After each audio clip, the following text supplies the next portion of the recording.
you have never, ever heard of someone coming to know Jesus the way Rebecca did. She was raised Baptist, and she a little rebellious, alcohol, drugs, the whole 9 yards. But one day, her mother says, I want you to go to church. And for some reason, Rebecca said, okay.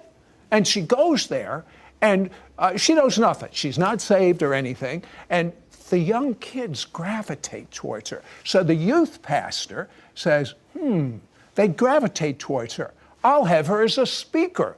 She's not saved, remember. I'm going to have her as a speaker for my youth meeting.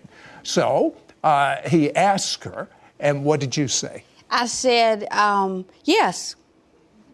Yeah, okay. I'll do it.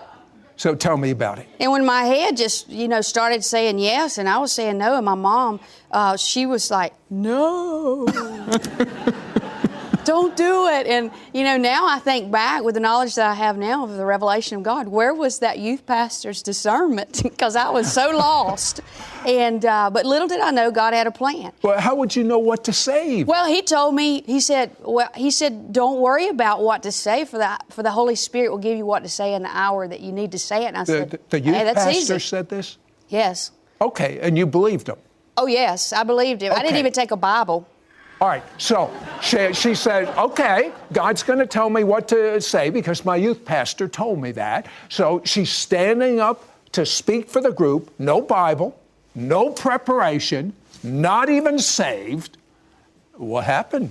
Well, they introduced me, and they said a lot of good things about me, and I was like, hey, they like me better than I do.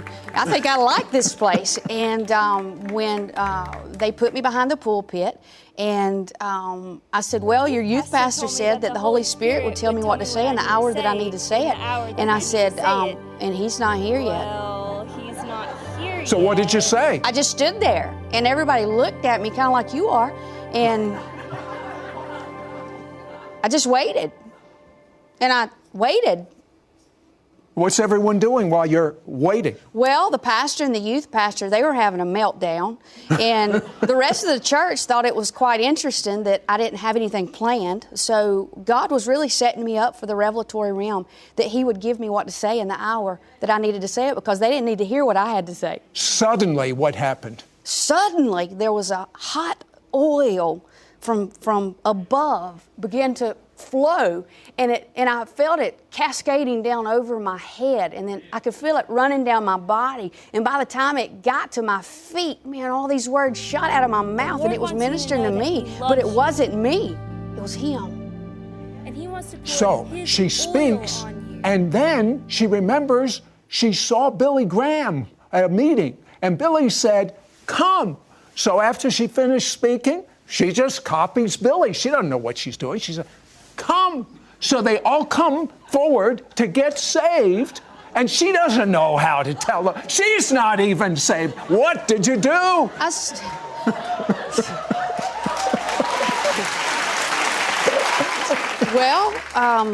said, well, God, if it worked for Billy, it has to work for me. So come from all over the building. If you don't have Jesus in your heart, come from all over the building. There's this unsaved, backslidden, drunk, taken person, no Bible. Come.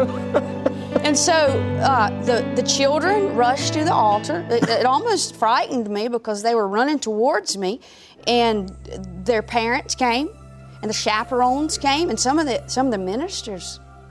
Well, we'll just keep that secret between the two of us.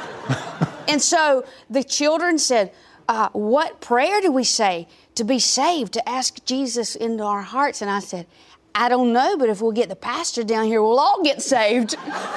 And were you saved at that night? Can you get that? The pastor comes up, gives the altar call, and she says it along with all these little kids.